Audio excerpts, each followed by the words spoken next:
জুয়াইরিয়া মাদ্রাসা থেকে আসার পর জারিফ জুয়াইরাকে এত ভালোবাসা দিচ্ছে, এতই ভালোবাসা দিচ্ছে, মনে হয় যেন ওদের মানে এক যুগ পরে আর কি দেখা হলো। হ্যালো এভরিওয়ান, আসসালামু আলাইকুম। আগামীকালকে রোজা, তো ভাবলাম যে আজকে দোসা বানাই। আর আমার আম্মু বলছিল আমি এত পছন্দ করি এইটা, আর আমার মেয়ে এতদিন যাবত এখানে এসেছে, একদিনও বানালো না। আসলে এখানে আসার পর একদিন হয়তো বা বানানো হয়েছিল দোসা, মানে বেশি একটা বানানো হয়নি, কিন্তু আমি ওই বাসায় থাকতে কিন্তু প্রায় দোসা বানানো হতো। আসলে আমি আলসে হয়ে গেছি বাবার বাড়িতে এসে। তো যাই হোক, এই দোসাটা অনেক বেশি মজা হয় আর একদম পাতলা হয়, কুরকুরে হয়, যে কোনো তরকারি দিয়ে খেতেই ভালো লাগে। এটা হচ্ছে গরু গোস্ত তরকারি দিয়ে খেয়েছিলাম আমরা, আর মা খেয়েছিল হচ্ছে শুটকি তরকারি দিয়ে, মায়ের ঐতিহ্যবাহী শুটকি তরকারি। তো 11টা বাজে জুয়েরা মাদ্রাসা থেকে এসে ওর বোর্ডিং পত্র নিয়ে বললো যে আম্মু, বেডিং পত্র নিয়ে আর কি, যে আম্মু রোজার মধ্যে আর ঘুমানোর সময় নেই, রোজার মধ্যে দুপুরে ছুটি হয়ে যাবে। তো আর জারিফ জুয়েরাকে দেখে এত বেশি খুশি, ও এত আদর দিচ্ছে জুয়েরাকে, একদম জড়িয়ে ধরে ভালোবাসা দিচ্ছে। আর এই দুইজনের হচ্ছে carbon copy, same to same ওরা চেহারা। তো আমি জুয়েরাকে বলেছি, জুয়েরা তুমি জারিফ আর জাবেরকে নিয়ে গোসল করো। এইটা বলতে বলতে জুয়েরা ড্রেস চেঞ্জ করছে, আর এইখানে আমি দেখি গোসলখানায় আওয়াজ হচ্ছে। আমি ভেবেছি জুয়েরাও গোসলখানায়।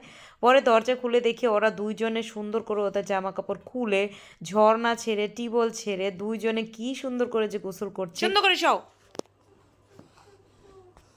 নাও সও, তাড়াতাড়ি সও। Good boy. এই জারিফ, সুন্দর করে শো।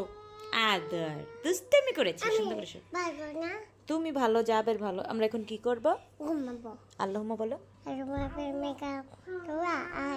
আহিয়া টয়লেটে ঢোকার দোয়াটা বলো তো। টয়লেটে ঢোকার দোয়াটা, টয়লেটে ঢোকার দোয়া। আল্লাহুম্মা ইন্নি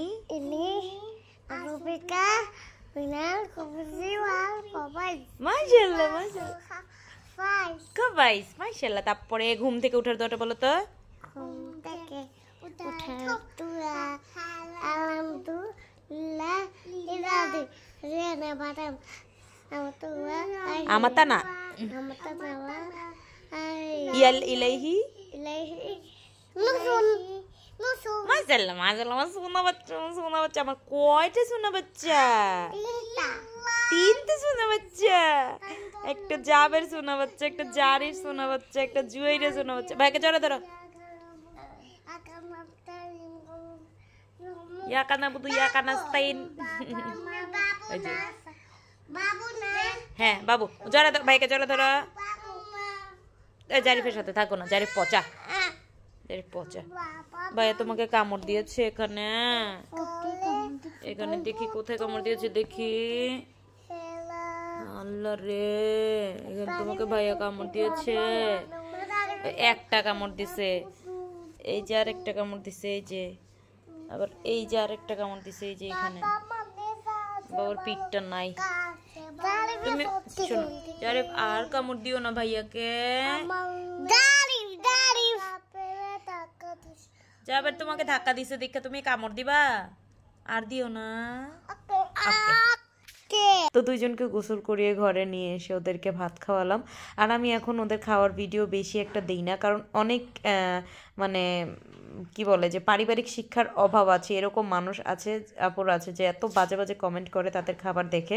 এজন্য আমি আর ওদের খাবার ভিডিওটা কিন্তু আমি এখন আর বেশি একটা দেই না। আগে ওরা যেরকম বিসমিল্লাহ বলে খেতো, খাওয়ার পরে শুকরিয়া আদায় করতো, বা যেইটা দিয়েই যে দিতাম সেটা দিয়েই খেতো, এগুলো আপনাদের সাথে শেয়ার করতাম। তো এখন আর করা হয় না আর কি ওভাবে, কারণ অনেকে অনেক বাজে বাজে কমেন্ট করে। তো ছাদে এসে অনেকগুলো সবজি সংগ্রহ করলাম। মা হচ্ছে এই যে বেগুনগুলো পেরে নিল। বেগুন গাছগুলো অনেক বেশি কেমন যেন হয়ে গেছে, আর আমি কখনোই বেগুন গাছগুলো পারফেক্টভাবে হওয়াতে পারি না। এত সুন্দর হয়েছিল গাছগুলো, মানে আমার মনে হয় যে গাছের ভিতরে আমার নজর লেগে গেছে। যারাই ছাদে আসতো বলতো যে এত মোটা মোটা হয়েছে গাছগুলো, এরকম বলতো। তো বেগুন গাছগুলো আর আমি ওইভাবে হওয়াতে পারিনি, তাও আলহামদুলিল্লাহ ভালোই বেগুন ধরছে আর কি। পাতাগুলো কেমন যেন কুকড়ে গেছে। আর এই যে হচ্ছে বরবটি, সামনে বৃষ্টির দিন আসছে, এই বৃষ্টির দিনে বরবটি অনেক বেশি সুন্দর হবে। আর আমি ভেবেছি এইখান থেকে একটা বড় রেখে ওইটার বীজ হলে ওই বীজটা আবার বুনে দিব বৃষ্টির দিনের জন্য, মানে সারা বছরই খাওয়া যাবে ইনশাল্লাহ। আর এই বরবটিটা আমার খুবই পছন্দের, সবুজ বরবটিটা অনেক বেশি ভালো লাগে আমার। আর কি সুন্দর নিচে ঝুলে ঝুলে থাকে। তো অনেকগুলো বরবটি পেরে নিলাম, এই যে দেখুন, এগুলো দিয়ে আলু দিয়ে ভাজি করলে অনেক বেশি মজা লাগবে। তো মাকে দিয়ে দিলাম। আর টমেটো পেকেছে তো হিউজ পরিমাণে, মা ছাদে আসে টমেটো পাড়ে আর খায়। আর টমেটোগুলো এত বেশি মিষ্টি হয় খেতে, মাশাআল্লাহ। মানে এখনকার টমেটো আপনি লাল টকটকে দেখবেন, কামড় দিবেন কিন্তু কচকচ করবে, আবার পানসে লাগবে, কিন্তু আমার কাছে টমেটোগুলো মাশাআল্লাহ অনেক বেশি মিষ্টি।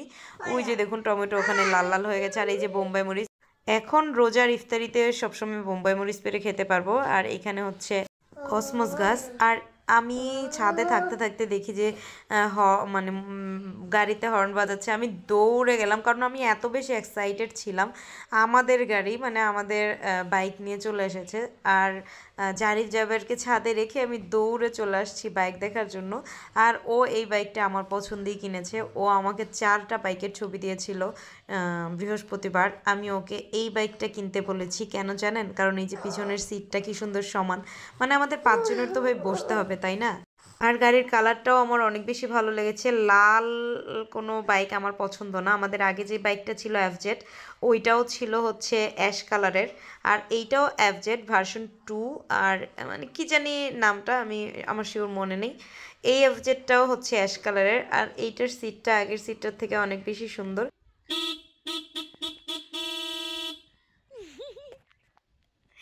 আমাদের গাড়ি ফাইনালি, মাশাআল্লাহ। মা, মা, তাড়াতাড়ি আসো।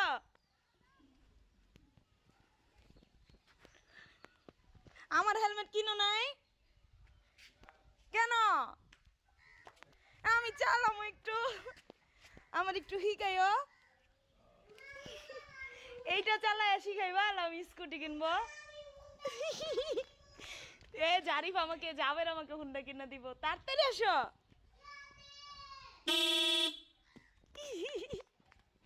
দৌড় দৌড় দৌড় দেও, তাড়াতাড়ি দৌড় দেও, তাড়াতাড়ি আসো। আমাদের গাড়ি আসছে, আমাদের হুন্ডা আসছে, আমাদের হুন্ডা। তুমি তাড়াতাড়ি দৌড় দাও, আমাদের হুন্ডা আসছে। দৌড় দাও দৌড় দাও। হ্যাঁ আমার হুন্ডা আসছে, আসো। হ্যাঁ তুই যে আমাদের হুন্ডা আসছে, তোমার হুন্ডা। ওখানে একটু উঠাও।